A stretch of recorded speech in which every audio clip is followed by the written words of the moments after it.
जय श्री राधे। पूज्य श्री सद्गुरुदेव भगवान के चरणों में प्रणाम। पूज्य श्री मीराबाई जी का जीवन चरित्र। कल से आगे भोजराज चित्तौड़ आ गए, पर उनका मन अब यहाँ भी नहीं लगता था। न जाने क्यों अब उन्हें एकांत प्रिय लगने लगा। एकांत मिलते ही उनका मन श्याम कुंज में पहुँच जाता। रोकते रोकते भी वह उन बड़ी बड़ी झुकी आँखों, स्वर्ण गौर वर्ण कपोलों पर ठहरी हुई अश्रु बूंदें, सुघर नासिका, उसमें लगी हीरक कील, कानों में लटकती झूमर, वह आकुल व्याकुल दृष्टि, उस मधुर कंठ स्वर के चिंतन में खो जाता। वे सोचते, एक बार भी तो उसने आंख उठाकर नहीं देखा मेरी ओर, पर क्यों देखें, क्या पड़ी है उसे। उसका मन तो अपने आराध्य गिरधर में लगा है। यह तो तू ही है जो अपना हृदय उनके चरणों में पुष्प की तरह चढ़ा आया है, जहाँ स्वीकृति के कोई आसार भी नहीं और न ही आशा। मेड़ता से गए पुरोहित जी के साथ चित्तौड़ के राज पुरोहित और उनकी पत्नी मीरा को देखने आए। राजमहल में उनका आतिथ्य सत्कार हो रहा है, पर मीरा को तो जैसे वह सब देखकर भी दिखाई नहीं दे रहा है। उसे न तो कोई रुचि है न कोई आकर्षण है। दूसरे दिन माँ सुंदर वस्त्राभूषण लेकर एक दासी के साथ मीरा के पास आई। आग्रह से स्थिति समझाते हुए मीरा को सब पहनने को कहा। मीरा ने बेमन से कहा, आज जी ठीक नहीं है भाभू, रहने दीजिए, किसी और दिन पहन लूँगी। माँ खिन्न होकर उठकर चली गई तो मीरा ने उदास मन से तानपुरा उठाया और गाने लगी। राम नाम मेरे मन बसियो, रसियो राम रिझाऊँ ए माई, मीरा के प्रभु गिरधर नागर, रज चरणन की पाऊँ ए माई। भजन विश्राम कर वह उठी ही थी कि माँ और काकिसा के साथ चित्तौड़ के राज पुरोहित जी की पत्नी ने श्याम कुंज में प्रवेश किया। मीरा उनको यथा योग्य प्रणाम कर बड़े संकोच के साथ एक और हटकर ठाकुर जी को निहारती हुई खड़ी हो गई। पुरोहितानी जी ने तो ऐसे रूप की कल्पना भी न की थी। वह लज्जा से सकुचाई मीरा के सौंदर्य से विमोहित सी हो गई और उनसे प्रणाम का उत्तर आशीर्वाद भी स्पष्ट रूप से देते न बना। वे कुछ देर मीरा को एकटक निहारते ही बैठी रही। दासियों ने आगे बढ़िया चरणामृत प्रसाद दिया। कुछ समय और यूं ही मंत्रमुग्ध बैठी, फिर काकिसा के साथ चली गई। माँ ने सबके जाने के बाद फिर मीरा से कहा, तेरा क्या होगा? यह आशंका ही मुझे मार डालती है। अरे विनोद में कहे हुए भगवान से विवाह करने की बात से क्या जगत का व्यवहार चलेगा? साधु संग ने तो मेरी कोमलांगी बेटी को वैरागन ही बना दिया है। मैं अब किससे जाकर बेटी के सुख की भिक्षा मांगूं? मीराबाई जी कहती हैं, माँ आप क्यों दुखी होती हैं? सब अपने भाग्य का लिखा ही पाते हैं। यदि मेरे भाग्य में दुख लिखा है तो क्या आप रो रो कर उसे सुख में पलट सकती हैं? तब जो हो रहा है उसी में संतोष मानिए। मुझे एक बात समझ में नहीं आती भाभू, जो जन्मा है वह मरेगा ही। यह बात तो आप अच्छी तरह जानती हैं। फिर जब आपकी पुत्री को अविनाशी पति मिला है तो आप दुख क्यों मना रही हैं? आपकी बेटी जैसी भाग्यशालिनी और कौन है जिसका सुहाग अमर है। वीर कुंवरी जी एक बार फिर मीरा के तर्क के आगे चुप हो चली गईं। मीरा श्याम कुंज में अकेली रह गई। आजकल दासियों को भी कामों की शिक्षा दी जा रही है, क्योंकि उन्हें भी मीरा के साथ चित्तौड़ जाना है।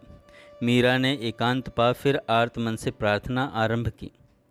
तुम सुनो दीन दयाल म्हारी अर्जी, भव सागर में बही जात हूँ, काढ़ो तो थारी मर्जी। या संसार सगो नहीं कोई, सांचा सगा रघुवर जी। मात पिता और कुटुंब कबीलों, सब मतलब के गर्जी। मीरा की प्रभु अर्जी सुन लो, चरण लगाओ थारी मर्जी। मीरा श्याम कुंज में एकांत में गिरधर के समक्ष बैठी हैं।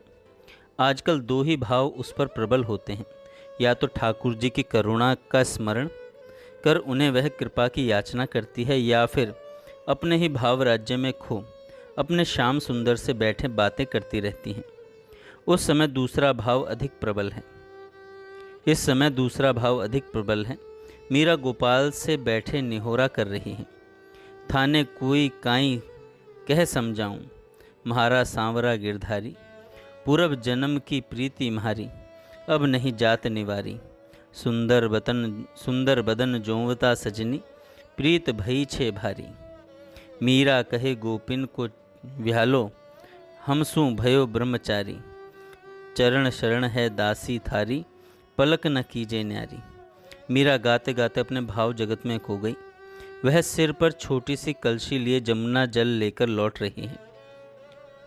मीरा गाते गाते अपने भाव जगत में चली गई और देखती है कि वह सिर पर छोटी सी कलशी लिए जमुना जल लेकर लौट रही है। उसके तृषित नेत्र इधर उधर निहार कर अपना धन खोज रहे हैं। वो यहीं कहीं होंगे, आएंगे नहीं आएंगे, बस इसी ऊहापोह में धीरे धीरे चल रही थी कि पीछे से किसी ने मटकी उठा ली। उसने अचकचाकर ऊपर देखा तो कदम्ब पर एक हाथ से डाल पकड़े और एक हाथ से कलशी लटकाए मनमोहन श्याम सुंदर बैठे हंस रहे हैं। लाज के मारे उसकी दृष्टि ठहर नहीं रही। लज्जा नीचे और प्रेम उत्सुकता ऊपर देखने को विवश कर रही है। वे एकदम वृक्ष से उसके सन्मुख कूद पड़े। वह चौंक कर चीख पड़ी और साथ ही उन्हें देखा और लजा गई।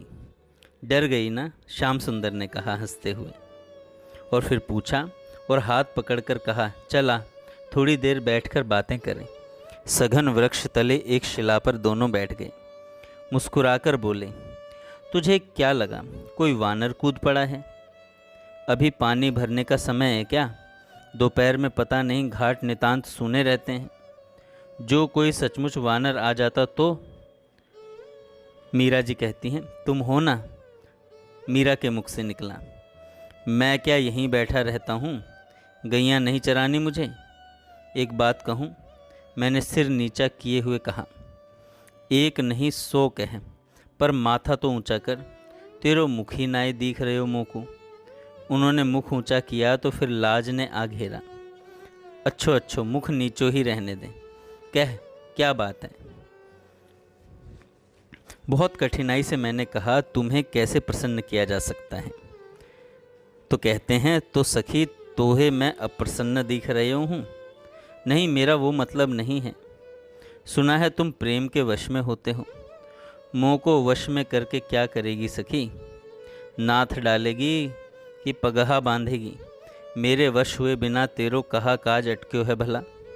सो नहीं श्याम सुंदर, तो फिर क्या? कब से पूछ रहो हूँ। तेरो मुख तो पूरो खुले नाए, एक बात पूरी नाई निकसे। अब मैं भोरो भारो कैसे समझूंगो तेरी बात?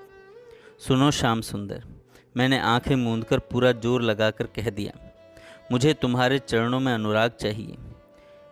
श्याम सुंदर कहते हैं, सो कहा होए है सखी? उन्होंने अनजान बनते हुए पूछा। अपनी विवशता पर मेरी आंखों में आंसू भर आए। घुटनों में सिर देकर मैं रो पड़ी। सखी रोवे मत, उन्होंने मेरे आंसू पूंछते हुए कहा। और ऐसा अनुराग कैसे होवे री? सब कहते हैं उसमें अपने सुख की आशा इच्छा नहीं होती। तो और कहा होए? श्याम सुंदर ने पूछा। बस तुम्हारे सुख की इच्छा। और कहा, अब तू मुँह को दुखी देख रही है या मुझे दुख दे रही है?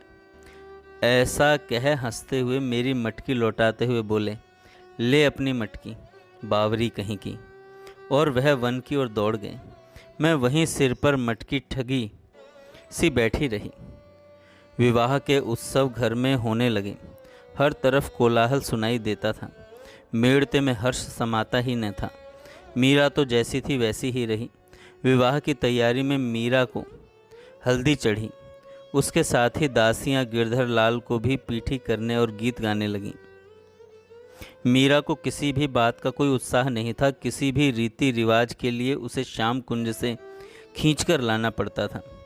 जो करा लो सो कर देती, न कराओ तो गिरधर लाल के आगे मुकुट, पोशाकें, आभूषण संवारती श्याम कुंज में अपने नित्य के कार्यक्रम में लगी रहती। खाना पीना पहनना उसे कुछ भी नहीं सुहाता। श्याम कुंज अथवा अपने कक्ष का द्वार बंद करके वह पड़ी पड़ी रोती रहती। मीरा का वह विरह बढ़ता जा रहा है। उसके विरह के पद जो भी सुनता रोए बिना न रहता। किंतु सुनने का देखने का समय ही किसके पास है। सब कह रहे हैं कि मेड़ता के तो भाग जागे हैं कि हिंदुआ सूरज का युवराज इस द्वार पर तोरण वंदन करने आएगा। उसके स्वागत में ही सब बावले हुए जा रहे हैं। कौन देखे सुने मीरा क्या कह रही है। वह आत्महत्या की बात सोचती है। ले कटारी कंठ चीरूं, कर लूँ मैं अपघात, आवण आवण हो रया रे, नहीं आवण की बात। किंतु आशा मरने नहीं देती। जिया भी तो नहीं जाता, घड़ी भर भी चैन नहीं था। मीरा अपनी दासियों सखियों से पूछती कि कोई संत प्रभु का संदेशा लेकर आए हैं। उसकी आंखें सदा भरी भरी रहती। मीरा का विरह बढ़ता जा रहा है। उसके विरह के पद जो भी सुनता रोए बिना न रहता।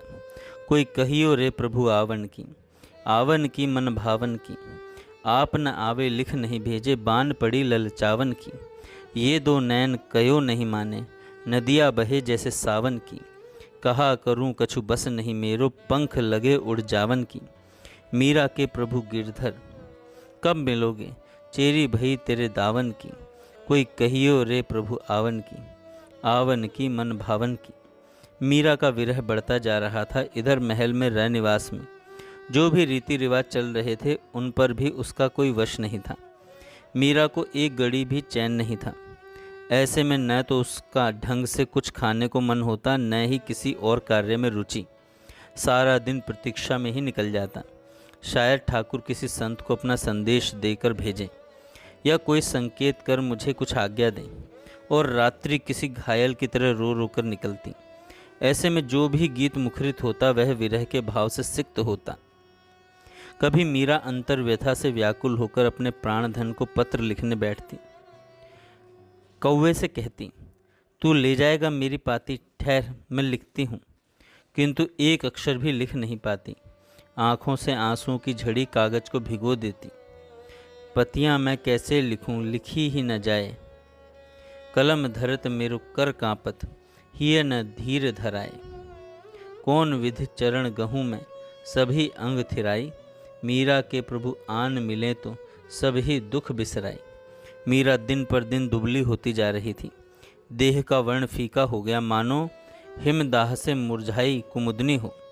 वीर कुंवरी जी ने पिता रतन सिंह को बताया तो उन्होंने वैद्य को भेजा। वैद्य ने निरीक्षण करके बताया, बाईसा को कोई रोग नहीं, केवल दुर्बलता है। वैद्य जी गए तो मीरा मन ही मन कहने लगी, यह वैद्य तो अनाड़ी है, इसको मेरे रोग का मर्म क्या समझ में आएगा।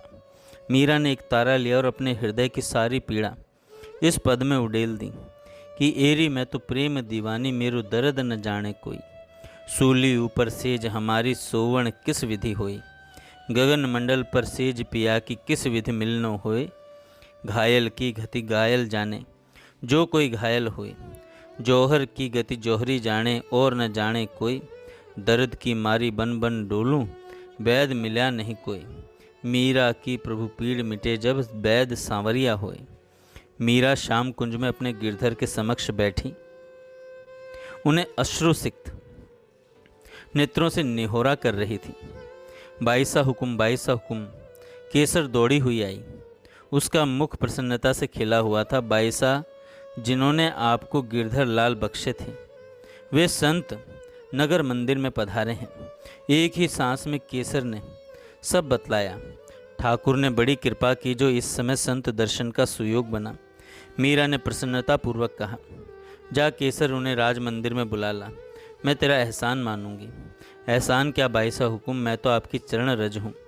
मैं तो अपने घर से आ रही थी कि वे मुझे रास्ते में मिले। उन्होंने मुझसे सब बात कहकर यह प्रसादी तुलसी दी है और कहा है कि मुझे एक बार मेरे ठाकुर जी के दर्शन करा दो। अपने ठाकुर जी का नाम लेते ही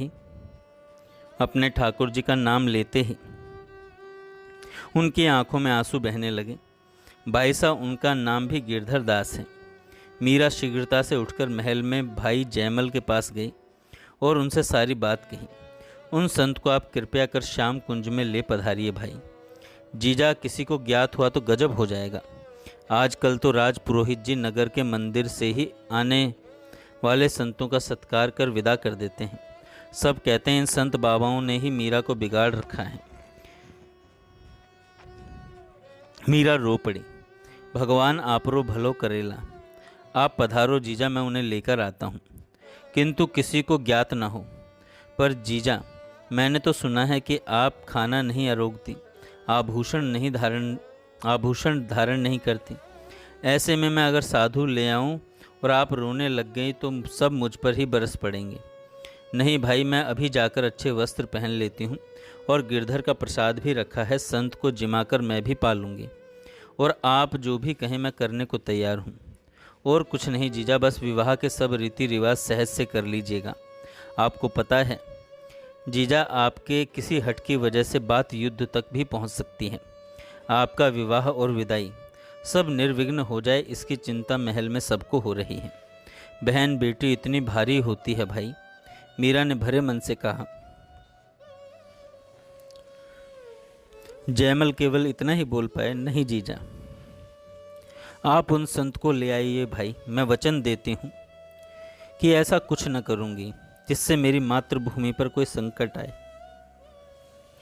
अथवा मेरे परिजनों का मुख नीचा हो। आप सबकी प्रसन्नता पर मीरा न्यौछावर है।